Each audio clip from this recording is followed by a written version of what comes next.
আল্লাহ মালাকুল মাউতকে বলবেন, মালাকুল মাউত কি অবস্থা? বলবে সব শেষ। মাইয়াব্বা, কে বাকি?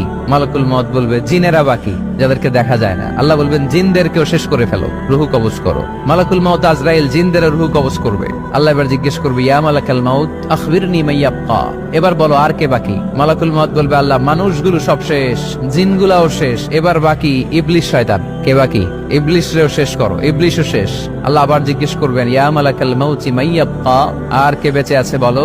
মালাকুল মাউত বলবে, আল্লাহ আপনার কথা অনুযায়ী পৃথিবীর সব মানুষের রুহু কবজ করলাম, সব জিনদের রুহু কবজ করলাম, ইবলিসের রুহু কবজ করলাম, এখন আছে শুধু ফেরেশতা। আছে কারা? যাও ফেরেশতাদের রুহু কবজ করো। ফেরেশতাদের রুহু কবজ হয়ে যাবে। এবার আল্লাহ জিজ্ঞেস করবেন, ইয়া মালাকাল মাউত আখবিরনি মাইয়াব্বা।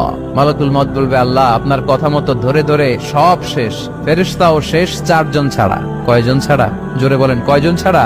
ইসরাফিল, জিব্রাইল, মিকাইল, আজরাইল। আল্লাহ এই 4 জন আমরা বাকি। আল্লাহ বলবে, যাও ইযহাব ইনতালিক ইলা জিবরিল ওয়াকবাদ রূহা, জিব্রাইলের রুহু কবজ করো। ইযহাব ইলা ইসরাফিল ওয়াকবাদ রূহা, ইসরাফিলের রুহু কবজ করো। ইযহাব ইলা মিকাইল ওয়াকবাদ রূহা, রুহু কবজ করো। ওই 3 ফেরেশতাও শেষ। এবার আল্লাহ তাআলা জিজ্ঞেস করবেন, ইয়া মালাকাল মাউত আখবিরনি মাইয়াব্বা, হে মালাকুল মাউত আর কে বাকি আছে বলো?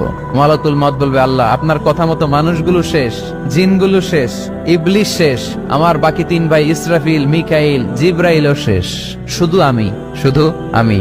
আল্লাহ বলবেন, কেউ নাই? মালাকুল মাউত বলবে, না আল্লাহ কেউ নাই। এবার আল্লাহ তাআলা বলবেন, মালাকুল মাউত তুমি তো সবাই রে মারছো, এবার তুমি মরো, এবার তুমি মরো, তুমি মরো। শোনার সাথে সাথে মালাকুল মাউতের কাঁপুনি ছুটে যাবে, খিচুনি এসে যাবে ভয়ে। আল্লাহ বলবেন, কাঁপুনি দিয়ে তো লাভ নাই, কারণ কুল্লু নাফসিন যায়িকাতুল। রব্বুল আলামিন বলবেন, মালাকুল মাউত কেঁদো না, এটাই দুনিয়ার বিধান, আমি আল্লাহর দেয়া বিধান, এটাই, জন্মালেই মরতে হয়। যাও জান্নাত জাহান্নামের মাঝখানে একটা জায়গা আছে, জায়গাটার নাম হলো আরাফ। এই আরাফের মধ্যখানে যে দাঁড়া, ওখানে যে মালাকুল মাউত কাঁপতে থাকবে।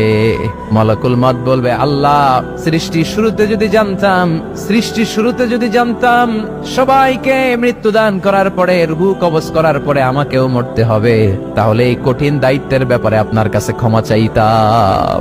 আজকে আমারও যে ভাগ্য বরণ করে নিতে হবে সৃষ্টির শুরুতে, আমি এটা কল্পনাই করতে পারি নাই। আল্লাহ বলবেন, নো টক, মুত ইয়া মালাকাল মাউত, মর, মরে যা, মুত, মরে যাও।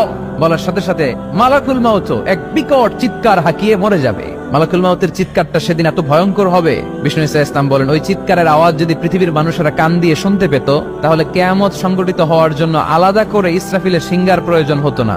ওই চিৎকারের আওয়াজে প্রতিটা মানুষ কানের পর্দা ফেটে ওই জায়গায় লাশ হয়ে পড়ে যেত। এবার ডানে বায়ে সামনে পেছনে উপরে নিচে কেউ নাই, একজন ছাড়া। জোরে বলতে হবে, তিনি কে?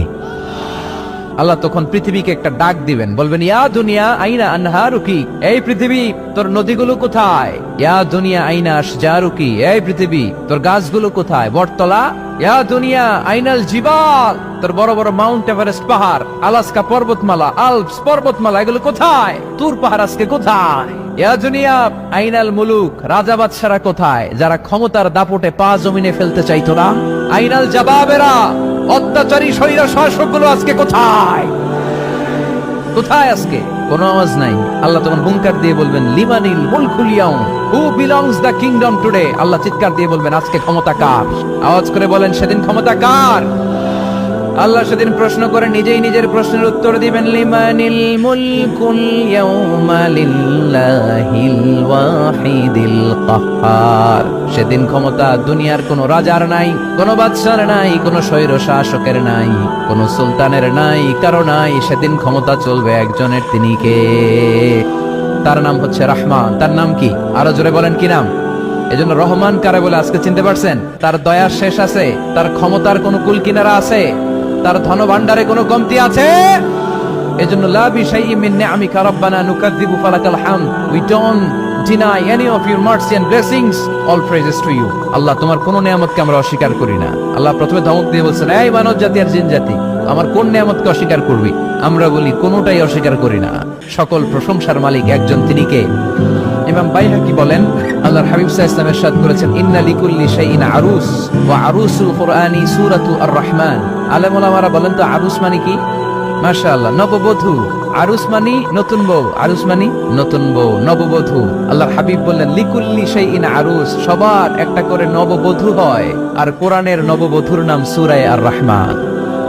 ইন্না লিকুল্লি শাইইন আরুস ওয়া আরুসুল কুরআনি সূরাতু আর-রাহমান। দুনিয়ার প্রত্যেকের জন্য আল্লাহ একজন করে নববধূ দান করেছেন। আল্লাহর কোরআনেরও একটা নববধূ আছে, এই কোরআনের নববধূর নাম সূরা আর-রাহমান।